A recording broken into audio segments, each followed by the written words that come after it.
Assalamualaikum warahmatullahi wabarakatuh. Saya Yeni Putri Aisyah, nomor induk mahasiswa 102119018 kelas SMG semester 2, menjawab ujian akhir semester mata kuliah studi hadis.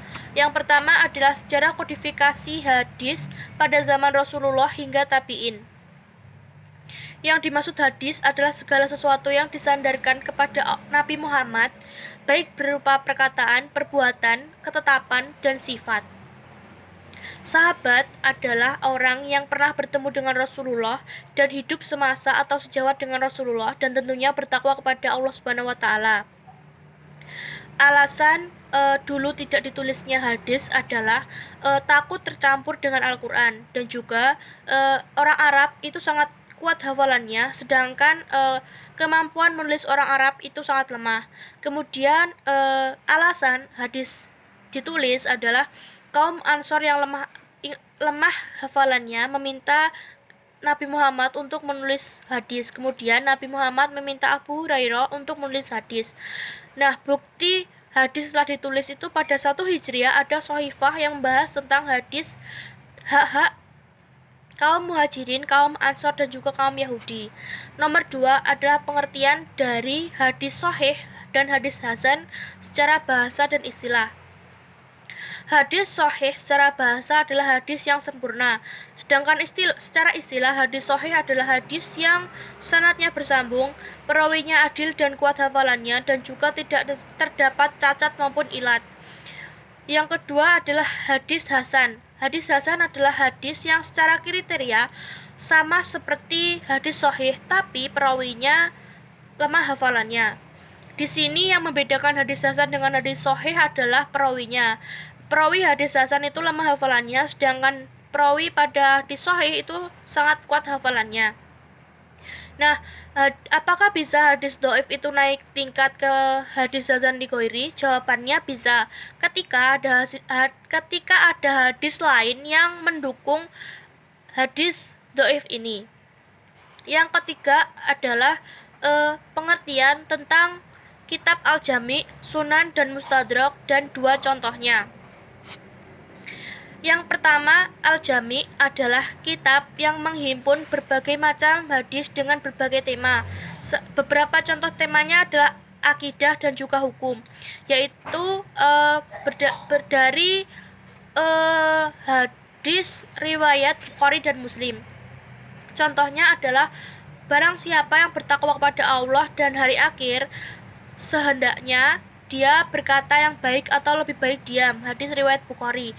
Dan yang nomor 2 adalah barang siapa yang bunuh diri dengan menggunakan alat yang ada di dunia, maka dia akan dibalas di hari akhir dengan alat yang sama juga.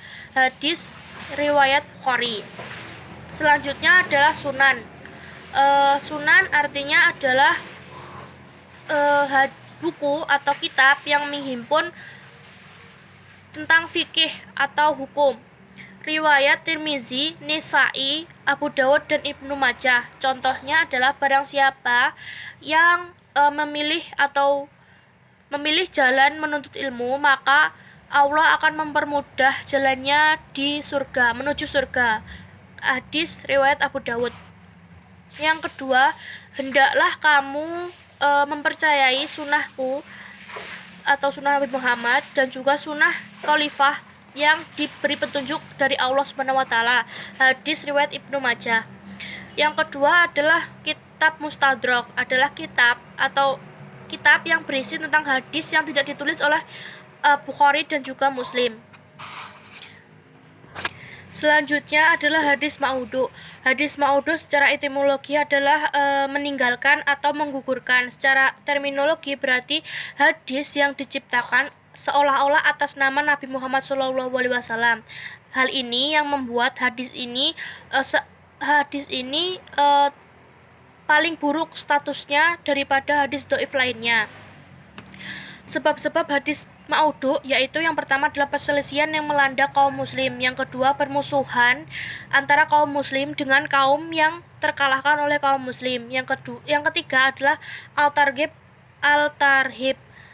untuk mendorong manusia untuk mendorong manusia berbuat kebaikan. Yang terakhir adalah upaya memperoleh fasilitas duniawi, yaitu dengan cara merugikan agama dan merusak pola pikir kaum muslim.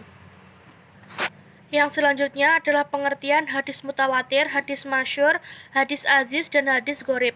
Hadis mutawatir adalah hadis yang sanadnya lebih dari 10. Selanjutnya adalah hadis masyhur, adalah hadis yang sanadnya lebih dari 3 tapi belum mencapai hadis mutawatir. Yang ketiga adalah hadis aziz, yaitu hadis yang sanadnya 2. Yang terakhir adalah hadis gharib, yaitu hadis yang sanadnya hanya 1. Demikian penjelasan atau jawaban dari ujian akhir semester mata kuliah studi hadis yang dapat saya sampaikan. Bila ada kurang lebihnya saya mohon maaf. Wassalamualaikum warahmatullahi wabarakatuh.